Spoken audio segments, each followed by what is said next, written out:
Friends welcome back to our channel. तो आज के আমরা বানাবো পাঁচমিশালি সবজির তরকারি। তো সেটার জন্য সবার প্রথমে আমরা এখানে কড়াই বসিয়ে দিয়েছি আর কড়াইটা আমাদের গরম হয়ে গেছে।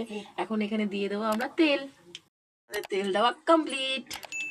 দেবো ফোড়ন এখানে দিয়ে দিচ্ছে শুধু শুকনো লঙ্কা। দেওয়ার পরে এখানে ফোড়নটা সুন্দর করে তেলের সাথে একটু মিক্স করে নিল। কাঁচা লঙ্কা, কাঁচা লঙ্কাটা দেওয়ার পরে আবার সুন্দর করে মিক্স করে নেব।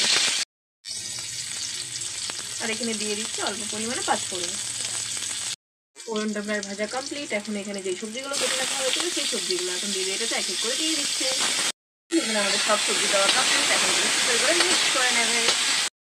দেখতেই পাচ্ছি সবজির মধ্যে এখানে কি কি রয়েছে। এখানে রয়েছে আলু, ফুলকপি, বেগুন, শিম আর কুমড়ো। এটা দিয়ে এখন হবে তরকারি। আর এখানে যদি সুন্দর করে এটাকে মিক্সিং করে রান্না করছি।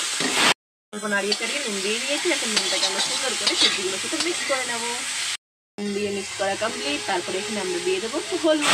আমরা এখানে দিয়ে দিলাম অল্প পরিমাণে ধনে গুঁড়ো। সুন্দর করে মিক্স করে নেবো। আবারও দিয়ে অল্প অল্প করে জল দেবো আর সুন্দর করে এটাকে কষাবো। এখন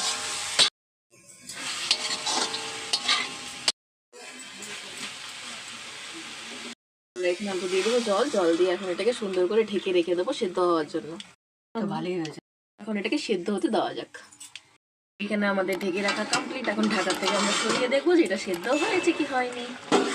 তো তোমরা এখানে দেখতেই পাচ্ছ জলটা সুন্দর শুকিয়েও গেছে আর এগুলো সবগুলো সেদ্ধ হয়ে এসেছে।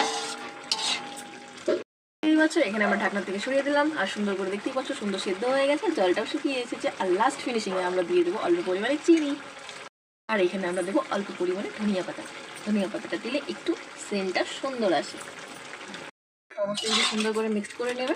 মিক্স করে নেওয়ার পরে এখন তোমাদেরকে আমি ফাইনাল লুক দেখাচ্ছি এটা বাটিতে ঢেলে নেওয়ার পরে। তো বাই বাই। এটা হচ্ছে আমাদের তরকারির ফাইনাল লুক। তো তোমাদের ভিডিওটা কেমন লাগলো আমাকে অবশ্যই জানাবে। আবারও দেখাবে একটা নতুন ভিডিওর সাথে। Bye bye.